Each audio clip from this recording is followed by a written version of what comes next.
Don't forget to mute yourselves. Hi, everyone. OC Publishing, Anne O'Connell here, and welcome to the Author Journey. Today is a very exciting day. It is party time. Woohoo! I should have streamers and bells and whistles. We have a lot to unpack today, but the main thing that we're doing today is we are celebrating the launch of Lynda Faye Schmidt's next book, the companion journal that goes with The Holding and the Healing, which were the first two novels that she wrote. And we also have with us today Karen Dean, who is a motivational speaker, resilience expert, and award-winning author. And we're going to be talking a little bit about the power of journaling, how to maintain resilience in times of disaster and trauma. And we've all had a couple of crazy years. And her journal is the Fierce and Fabulous Self-Love Journal. Both these women are I'm going to take my party hat off so I can bring them in and chat with you about their books and all of the wonderful things that we have happening. Here we go. Hi, guys. Hello. Welcome to the Author Journey. I was looking for my little party noisemaker thing, but I can't find it. I know. I actually was looking for, I have this little starburst. But you know what? The books are behind me and they're exciting enough. And Lynda, wow, how do you feel coming off your launch on Sunday down in Panama? How exciting. Oh, wow. Yeah. Well, I think the best word that comes to mind when you say that is gratitude. That's above everything else. I just moved here August 1st, and I didn't know what it was going to be like to transition. I thought it was going to be a bit easier. I thought it was a bit more resilient and adaptable.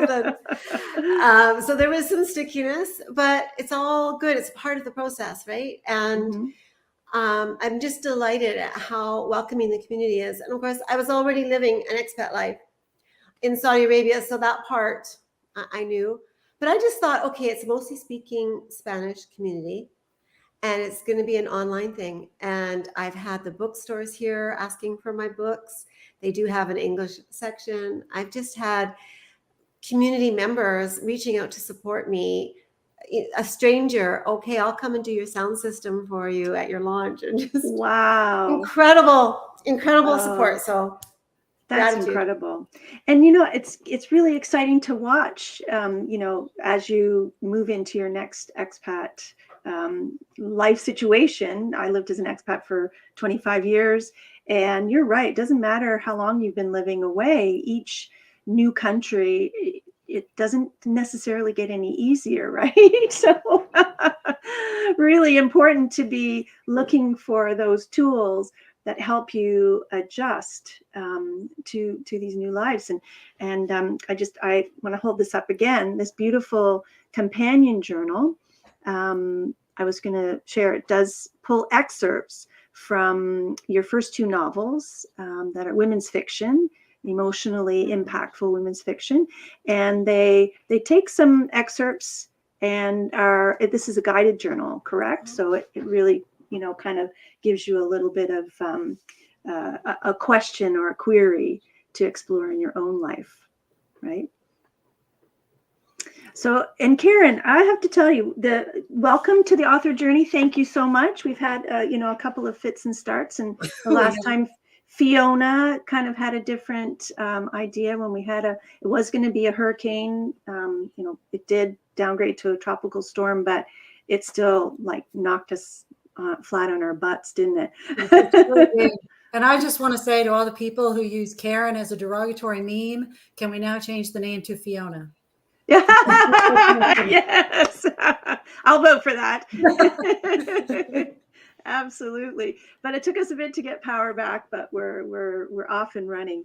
And I want to tell you, I sat down a few weeks ago to start, you know, my daily journaling. I've done lots of writing in journals, but have never gotten into that habit.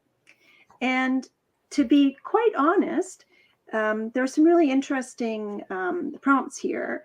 And on the pages of Karen's Fierce and Fabulous, there's a section that says 3 things I love about me. Isn't that a tough one? Right. It is. Right. So it took me a really long time to actually get 3 things down, which kind of tells me that I need to do more journaling, right? Yeah. And have you come up with more than 3 to add different ones on different days? That's I'm the trying. challenge as well. I'm trying. And Yeah. I think it's a good time to share this tool that I use when I do speaking engagements. And I loved it when I could do it live and actually pass these postcards out. But what changed my journey, it must be 10 years ago now. I met a life coach and we were chatting, and she had asked me, I was telling her all the horrible things that had happened in my life. And she said, what did you do to make those things happen? And I'm like, what do you mean? Like, I didn't think all these people did these things. And then she said, I want you to say something out loud, and I want you to take this postcard home, and I want you to put it in your bathroom or by a mirror, wherever you look every day, and read the words out loud to yourself every single day. And they're in the journal if you got that far. But the little postcard, I don't know if you can see it. Woo, it's, I deeply and completely love myself. And she made me say that out loud, but I cried.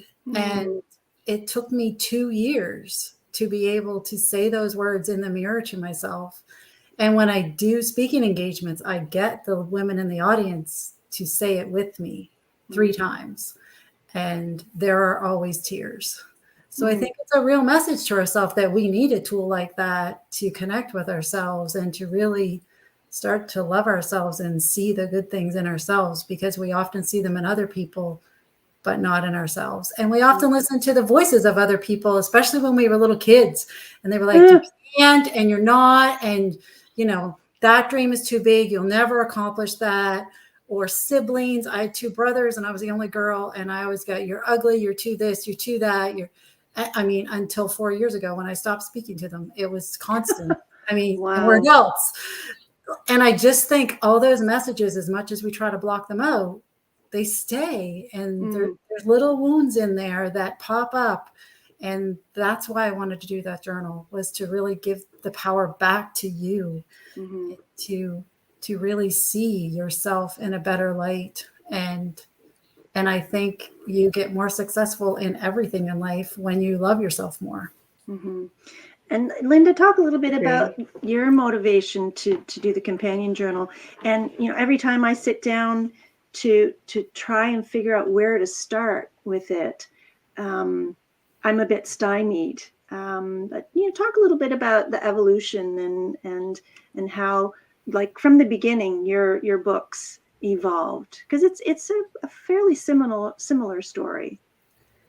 It is. And actually, I'd like to jump on kind of on what Karen was saying about this self-love. And when you spoke about your coach, as that's your starting point, I had a similar experience way before the books, but reading Louise Hay, she has a very similar approach to life. And at first, there was this real resistance on my behalf of like taking any responsibility for my life being what it is, because I didn't understand the power that all of us have as divinely created beings, in my opinion, to create into the world. Our thoughts are manifest. And so then I discovered before I wrote the first book, I was really journaling. I did the artist's way, and I was journaling every day. And I was seeing how I would write something, a wish, like small. I hope I get to see my cousin Anne next week. And then Anne would call as soon as I put down my book and be like, hey, I want to get together. And I was really attuning to myself. And it's not about frivolous things, or it's not about acquiring so much as listening to what your heart, that's why you're here. And then creating space for that and believing it and loving yourself enough to say, my dreams are worth my attention. And I am as lovable as anyone else on this planet. And that isn't selfish, and it isn't arrogance. It's none of those things. It's love is love. Love is beautiful. And embrace it. Embrace yourself. And so it was all these things sort of building up. And of course, the healing is so much about that self-love and the transformation of, you talk about your brothers with Kate, it was an abusive husband. And so how that impacts you to bring you down. You're too much, you're too sensitive, you're too naive, you're too trusting, la, la, la, la, la, the twos. And then you come out and like, it's such a rebuild. And journaling was a massive tool amongst many to bring myself back into a space. And I believe we're all born that way. And I remember being that way as a little girl, just thinking I rocked. Yeah. And just wanting to recapture that, right? So after I wrote these two novels where the main character is a journaler, lots of people were expressing interest and lots of people were saying, I'm interested in getting into this, but I've picked it up, started, it's never really amounted to much. So I thought, well, maybe there's space in the world for me to share a passion of mine and another way of writing it. And just like Karen, yours is unique to you and it has your influences of your life. So there's space for all of it. And it can speak to someone that mine wouldn't, and that Louise Hayes wouldn't, and Julia Cameron's. Like, we all have voices that need to be heard and supported, I believe. Mm-hmm.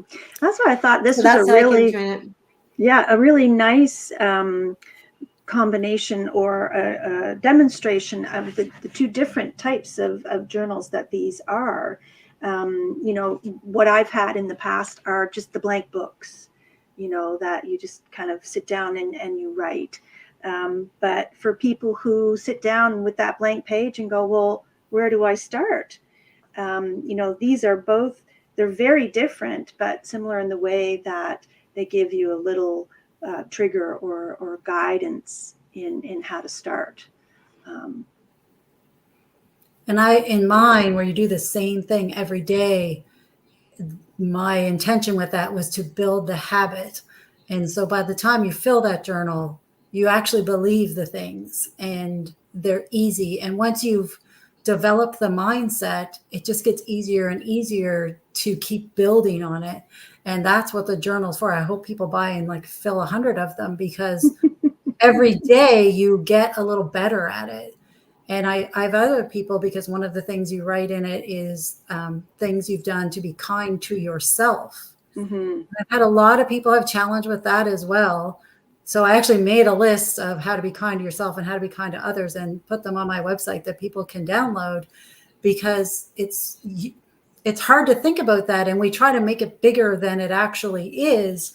So, you know, what about eating a healthy meal? You know, that's being kind to yourself as opposed to some kind of junk food, mm-hmm. or buying yourself flowers.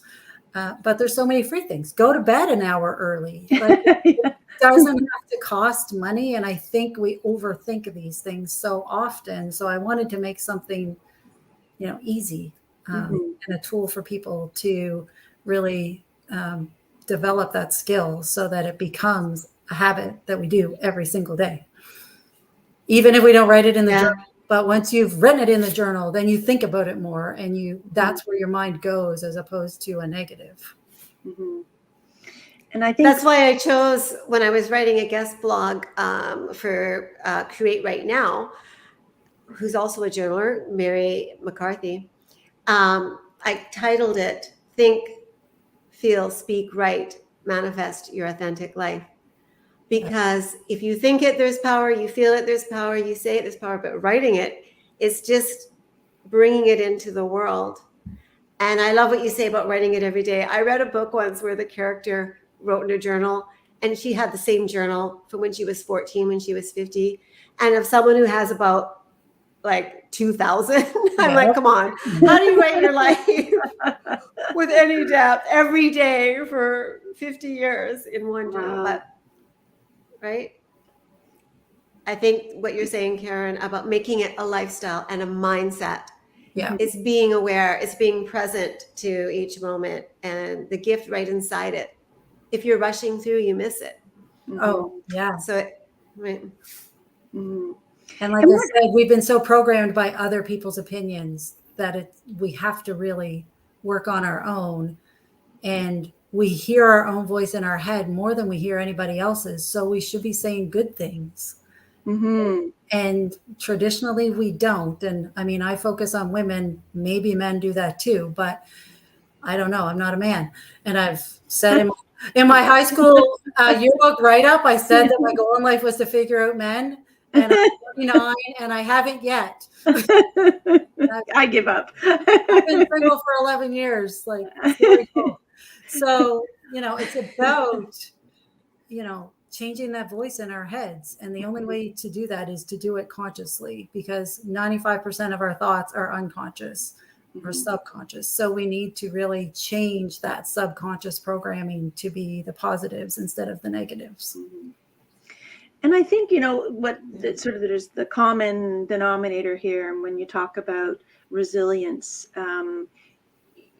sometimes you have to get to that low, very, very most lowest point in order to dig deep and find that resilient part of yourself. And, I commented to Karen recently, sometimes I do feel unbreakable, right? Yeah. Kind of thing, but then I realized, you know what? No, it's okay. But, sometimes in order to find those kindnesses or to identify, those positive traits and continue to tell yourself, you have to be in a difficult place, not necessarily a dark place, but in some cases a dark place, Yeah. And that's the beautiful thing of the, Mm-hmm. sorry, Karen, of the regular practice. Mm-hmm. Then you have on your page all of your emotions, all of your different experiences, your best self, your worst self, your strongest, your weakest. And then you see the cycle and it's right there in front of your eyes and you go, yeah, I did come out of that and I am strong enough. And I also am someone who feels and needs things and I need to support her with everything. And I need to allow other people and give when I'm strong to those people. And just, you see the dynamic better when it's right there, obvious in front of your face, as you, like, if you use it as a tool to reflect, to write, but also look back on. Mm-hmm. So, and I think some of the days when, whether if the prompt triggers, I'm thinking of the companion journal, the Holding and the Healing companion journal. There's, as you get older, there are so many experiences in your life that these prompts might trigger. And one day it could be, for me, it could be my first divorce, right?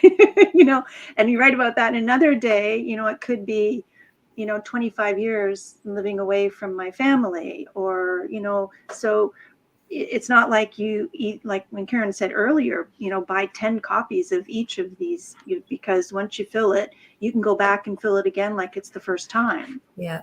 Right. But it'll be better the second time. Yeah. Or develop the habit and the mindset will be better. Mm-hmm. And back to what you were talking about a minute ago, like all of my strongest moments and my biggest successes have come from rock bottom. And I've hit, and many of us do hit rock bottom a lot of times in life. And you think, oh man, I can't do this. But you can, and you do. And that's what resilience is all about. It's a muscle. I like to say it's kind of an invisible muscle that you have to keep working on. Yeah. And the more you use it, the stronger it gets. And I often like to bring this up to parents as well, because I've been solo parenting 3 kids for 11 years, all the teenage years by myself. I'm on my 3rd teenager. I'm not sure I'm going to survive, but right. Anyway, he's a great kid. Thank goodness. But we're living in this world of bubble wrapping our kids, and everybody gets a red ribbon and nobody loses and nobody fails. And we're not doing our kids any favors, because we're not giving them the tools to deal with when life throws crap at us. And it does. There's no question. We all avoiding it. Hard things. So it's so important. And my son was born with a permanent brain injury, and they told me he would probably never be able to walk or talk. And I said, I don't believe that. So his brain is still on a CT scan, all kinds of messed up, but he is almost 22. He has since survived cancer. He's, I say, as normal as men get. He walks and talks. He is a fully functioning person who can do everything the rest of us can do, but he has a really messed up brain physically. But it's because I didn't let him quit. And that's where I had gained a lot of my resilience, was parenting him through his preschool years, because he had so many challenges. Everything was hard for him. He was delayed in every milestone. He had, orthotics that were right up to his knees. He had everything going. We went to every department at the children's hospital, I swear. Mm-hmm. And his first words were some other than mommy were, I can't, because I was always pushing him to do the physiotherapy and the speech therapy and all the things. And I started to say, there's no such thing as I can't. There's only I don't want to. And I repeated that hundreds and hundreds of times before he started school. And he started school just like everybody else, with no extra help. And it just showed me the power in our own minds to change our circumstances. And that has taken us through a lot of really hard times in our lives. And like I said, 2 years ago, he was diagnosed with cancer. He showed no fear at all. He was like, get this out of me so I can go back to work. He was back to work while he was still receiving radiation. As soon as his doctor told him his immunity was good enough, he went back to work. And he would do radiation in the morning and work in the afternoon, because he had 25 days straight of radiation. Wow. And that's incredible. Like the power when you see, especially your child, go through something like that is unreal. And that's what I published We Are Unbreakable, wrong side, while he was in chemo, because that was the way that I had to deal with my trauma of him going through chemo, was to do something good for other people. Mm-hmm. So helping is healing, and I truly believe that. That's incredible. Yeah. And I imagine, and Lynda can probably relate on so many levels as a mom as well, right? Absolutely. I agree with you're not doing them a favor, because no one said life was going to be easy. It's not about easy. No. It's not about that. It's about strength. It's about making a difference. It's about following your purpose. It's about growth. And those all involve both things. I'm not saying all bad, all struggle isn't probably healthy either. But, you need to have balance, and they won't learn to have that strength if you don't give them the opportunity. Yeah. If you shelter them from everything. And at some point they have to be on their own. Mm-hmm. I see parenting more as a gift to cherish someone and keep them safe and give them opportunities, and then really have the courage and love and trust to set them free, truly in the sense of that phrase that's well known. Mm-hmm. If you love someone, set it free. Mm-hmm. And then, they're going to fall, and just be there for them. Just hold them. You don't fix it. Yeah. Lynda, I'd like you to maybe walk us through the sections of the companion journal and talk a little bit about maybe why you chose certain excerpts, and maybe give us an example. Sure. All right. Well, I'll start with the quote at the beginning has got a few people's attention, and they've asked me about it. So similar to you, Karen, with the positive thinking, it says, life's challenges are the sandpaper that smooths out our rough edges to reveal the masterpiece God created us to become.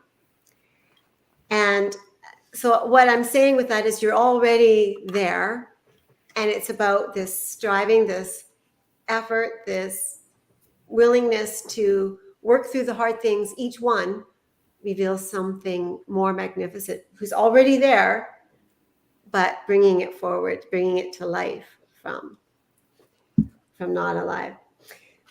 So then what I did is I divided it into 4 sections. There's messages and inquiry from the holding.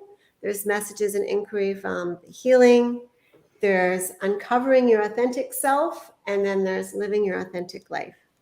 And so they all sort of build on each other, because the holding is the beginnings of Kate Henderson's life. And so that's going into those family roots of your childhood, looking back at those memories and how that shaped you. How, like you were saying, Karen, how you might have some conditioned ideas and sometimes limitations, sometimes not. and challenging them, or at least considering them. Is that still true for me? Or is that who I want to be?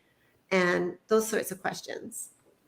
And then in the healing, that was more the transformative journey, Kate, later in life. So the questions move into more questions around that, around self-transformation, self-love, and looking at yourself as a being on a journey towards something bigger than where you are right now. And that whole I am unbreakable, actually, kind of concept, right? Yeah.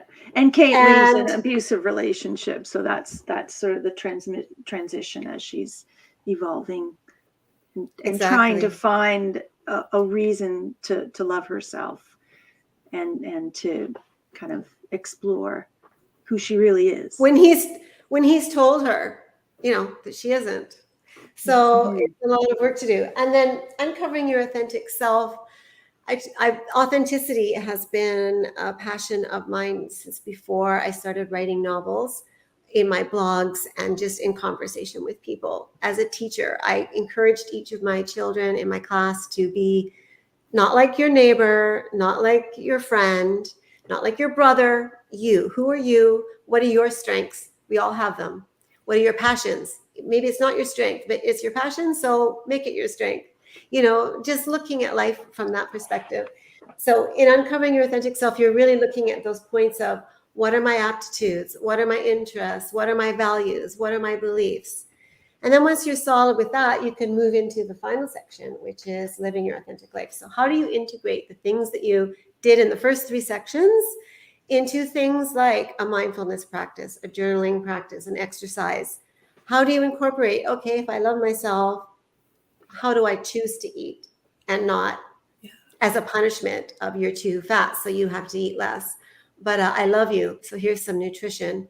And I love you, so let's enjoy this chocolate too. Just looking at the whole picture of joy is so much a part of our experience and our wellness. Mm-hmm. I want to say hi. Lana has just joined us. Lana Shoop from from Turkey. Awesome. Oh my gosh, she's traveling. That's very exciting. And she says, you ladies are so inspirational. It's hard to write about self-love and so important. I think we are hardwired as women to love others before ourselves. We need to reroute that hardwire. So true. So true. Right? Yeah, absolutely. And sometimes we need a little guidance in order to do that and reminders. So getting into the process of journaling and doing daily journals is really important. And like I was saying before, I always had the habit of journaling while I was traveling. And it was mostly about thoughts and feelings and impressions and things like that, and a little bit of the travel log thing.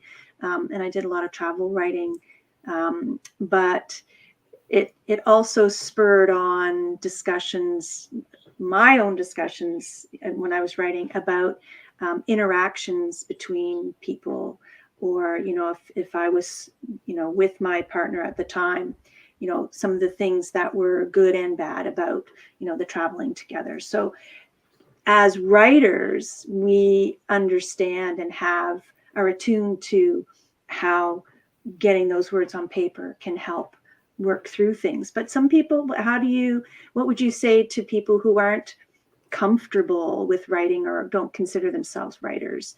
How should they get started on this journaling journey? Do you want to start, Karen? Or should I jump in? Yeah. I was thinking, before you started saying that I wanted to give a gentle reminder to people to not beat themselves up if they miss a day or even miss a week or maybe miss a month, because that's part of the journey in developing the skill, is to not beat ourselves up. And I think when you're doing a journaling thing, to remove that pressure of thinking of yourself as a writer or on anything, just you, and you're putting your thoughts on a piece of paper. To not put so much pressure on ourselves for it to be something. And nobody's going to read it except you, unless you share it, right? Exactly. It's up to you if you want to share it or not. And so to not And I just find we put so much pressure on ourselves for perfection, and, it has to be a certain way. And that's not what it's about at all. It's just about finding you and bringing your authentic self out onto a piece of paper. So that's what I like to encourage people, and to just let it go, let it flow and let it go. And if you miss a couple of days, don't go, oh, I'm horrible, I'm stupid, I can't do this. Just pick it back up and start again. Mm-hmm.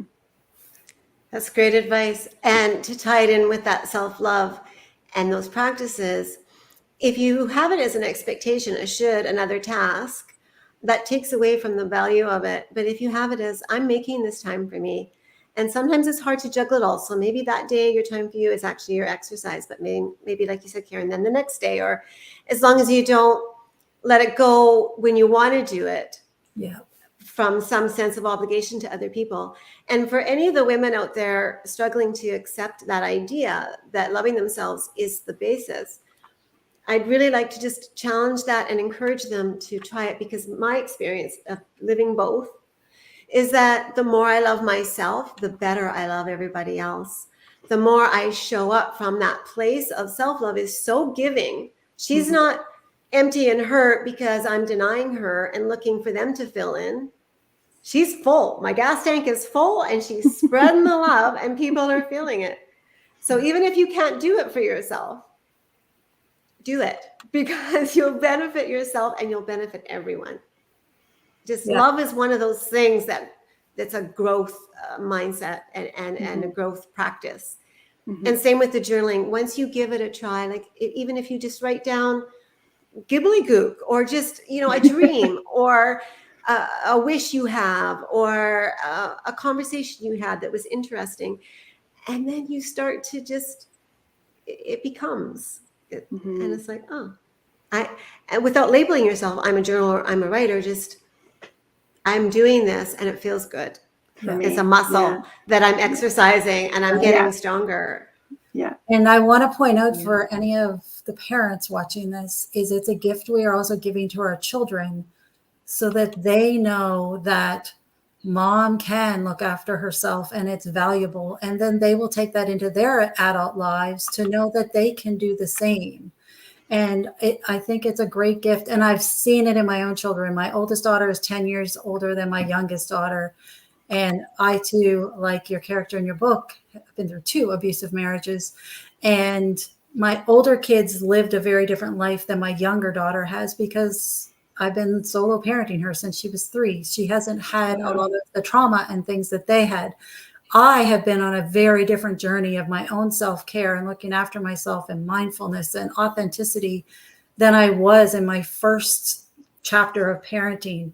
So my younger daughter is so much different than my 2 older kids, and she sees things so differently, and she does more mindful things. And my older kids are like, that's dumb. But my younger daughter, she sees it and she's witnessed it, and she's been more with me for the changes and seen them in me than my older kids who are, were teenagers and doing their own thing.